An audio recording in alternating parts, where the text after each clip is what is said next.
नमस्कार, मैं हूं संजीव श्रीवास्तव। आप देख रहे हैं 4 PM न्यूज नेटवर्क। शिवराज मामा बुरा फंसा गए हैं। जी हां, शिवराज मामा इन दिनों मोदी कैबिनेट में सदस्य हैं। केंद्रीय कृषि मंत्री का दायित्व वे संभाल रहे हैं, उस पद का निर्वहन कर रहे हैं। इधर मध्य प्रदेश में वे 4 बार मुख्यमंत्री रहे और 4 कार्यकालों के बाद मध्य प्रदेश जो मिला है मोहन यादव को। बीच में एक दौर ये भी रहा था कि 15 महीने के लिए कमलनाथ ने सत्ता संभाली थी, लेकिन जो बहुत लंबा वक्त रहा है 2003 से 2024 के बीच शिवराज सिंह चौहान मध्य प्रदेश की सत्ता की बागडोर संभाल रहे। और अब उनके जाने के बाद जो उनकी चौथी पारी थी मध्य प्रदेश में, भारतीय जनता पार्टी ने जो 2023 का विधानसभा चुनाव शानदार बहुमत से जीत लिया था और मोहन यादव मुख्यमंत्री हो गए थे। अब करीब 1.25 साल के लगभग का वक्त उन्हें इस पद को संभाले हो रहा है, लेकिन वे हर दिन आर्थिक जो पक्ष है, आर्थिक जो मोर्चा है, उस पर बहुत सिर धूनते हैं और कहीं ना कहीं जो स्थिति है उससे दो चार होते हैं। और मध्य प्रदेश की चाहे राजनीतिक गलियारे हों या फिर प्रशासनिक विथिकाएं, वहाँ बार बार चर्चा यही होती है कि किया धरा तो मामा का है, शिवराज मामा।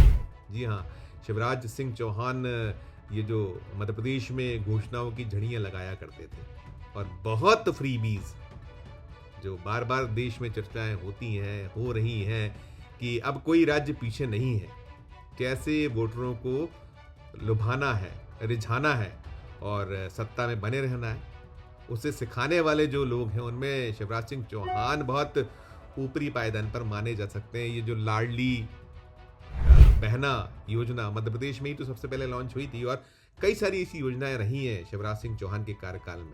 जो पहली बार उसे सीधे जो है ना, सीधे खाते में राशि पहुंचाने वाली जो योजना है, वो बहुत सारी योजनाएं मध्य प्रदेश से आरंभ हुई थी। और अभी मैं जिस मसले मुद्दे की बात करने जा रहा हूं और जो मोहन यादव इधर कुआं उधर खाई वाले हालात से दो चार हो रहे हैं, संकट उनके सामने बना हुआ है, वो है मध्य प्रदेश के विद्यार्थी। मध्य प्रदेश के विद्यार्थियों के लिए भी बहुत सारी योजनाएं शिवराज सिंह चौहान ने, जो मुफ्त की योजना है या जो उन्हें लुभाना रिझाना, वो अपने आप को मामा कहलाते थे और ये भांजे भांजिया।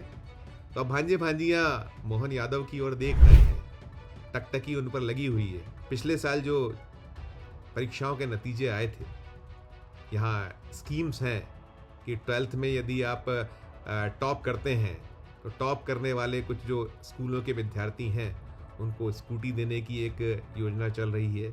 और उसके बाद 75% अंकों से आप यदि 12वीं की परीक्षा पास करते हैं तो लैपटॉप मिलेगा, और शिवराज मामा दिया करते थे। अब 90,000 ऐसे विद्यार्थी हैं जो बीते 8 महीनों से मोहन यादव पर टकटकी लगाए हुए हैं, उन्हें लैपटॉप चाहिए। घोषणा थी शिवराज सिंह चौहान जी की, और जो हाल हैं, चाहे वो राज्यों की जो सरकारों के खजाने हैं वो खाली हैं, उनकी जो माली हालत है बुरी है, कर्ज ले लेकर काम चलाया जा रहा है। और ऐसे ही केंद्र की सरकार है, केंद्र की सरकार पे भी बेतहाशा कर्ज है। जो ताज़े आंकड़े हैं उसके अनुसार 225 लाख करोड़ के लगभग के कर्ज में देश की सरकार डूबी है। तो राज्यों की सरकार के अपने अपने कर्जों के आंकड़े बढ़ते चले जा रहे हैं। जो मध्य प्रदेश की सरकार है, मोहन यादव ने जब से सत्ता संभाली, हर महीने एवरेज 5,000 करोड़ रुपए कर्ज वो नया ले रहे हैं। और अभी जब 31 मार्च 2025 आएगा तो वो कर्ज का जो आंकड़ा है लगभग 4 लाख करोड़ छू जाने वाला है। और अभी बजट भी आना है, और बजट के ठीक पहले जो मोहन यादव के समक्ष संकट है, ये मोदी के प्रिय, जो अमित शाह के प्रिय पात्रों में शुमार होते हैं मोहन यादव, उन्हें अभी 90,000 बच्चों को लैपटॉप देना है, और वो भी बीते साल का। अब नई परीक्षाएं फिर शुरू हो रही हैं, होने वाली हैं। ये जो 12th के बच्चे हैं जिन्हें 75% अंक पर दे दिया जाना है, तो अब निकल कर ये आ रहा है कि इसके लिए 225 करोड़ रुपए चाहिए। और 225 करोड़ रुपए जुटाना बड़ा कठिन हो रहा है, जटिल हो रहा है। अभी कुछ पिछले हफ्ते में ही मोहन यादव ने स्कूटियाँ जो पिछले साल बंटनी थी पिछली परीक्षाओं के बाद, आमतौर पे जब हो जाता है सत्र पूरा तो नए सत्र की शुरुआत के बाद और बीच में जब अवसर होता है सरकार बांट दिया करती है, लेकिन अब तो 8 महीने बीत गए हैं, लैपटॉप नहीं बंट पाया है। 25,000 रुपए दिए जाते हैं प्रत्येक छात्र को लैपटॉप के लिए, अभी स्कूटी के लिए नहीं है। और मोहन यादव जी ने अनाउंसमेंट कर दिया था कि बच्चों को बहुत शीघ्र लैपटॉप भी दे दिया जाएगा। अब उसको लेकर उधेड़-बुन चल रही है, 225 करोड़ रुपए चाहिए। और जब लिखा गया ये कि माध्यमिक शिक्षा मंडल है कि इस राशि को जुटाइए, इसकी व्यवस्था करके दीजिए, फिर हिसाब किताब को बराबर कर लिया जाएगा। तो जो मध्य प्रदेश का माध्यमिक शिक्षा मंडल है उसने हाथ खड़े कर दिए, उसने हिसाब किताब भेज दिया है कि 370 करोड़ रुपए आपसे पिछला लेना है हमको।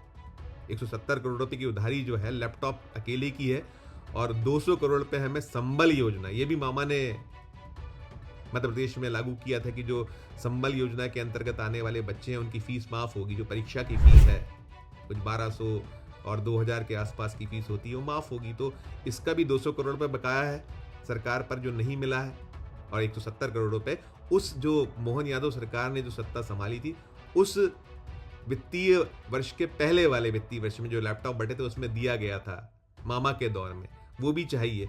तो बड़ा उलझन है, बड़ी दिक्कत है। मोहन यादव के समक्ष परेशान है, हलाकान है, हैरान है, करें तो क्या करें। और ये जो स्थितियां हैं ये सचमुच में आंखें खोलने वाली हैं। जैसे बेतहाशा तरीके से मुफ्त की योजनाएं देश भर में चल रही हैं। हम नहीं कहते कि आप प्रोत्साहित कीजिए, और इसमें बड़ा दिलचस्प ये है कि जो माध्यमिक शिक्षा मंडल ने मोहन यादव सरकार को एक आने के बाद प्रस्ताव भेजा था कि 75% पर जो लैपटॉप दिया जाता है इसको बढ़ाकर 85% कर दीजिए, लेकिन फिर वही आड़े आ गया कि यदि 85% कर दिया तो जो पालक हैं, आमजन हैं, बच्चे हैं, वो नाराज हो जाएंगे, यानी वोटों पर फर्क पड़ेगा। ये जो 12वीं का बच्चा होता है ये नया वोटर होता है और थोक बंद वोट करता है। तो कहीं ना कहीं हालात बड़े विकट हैं।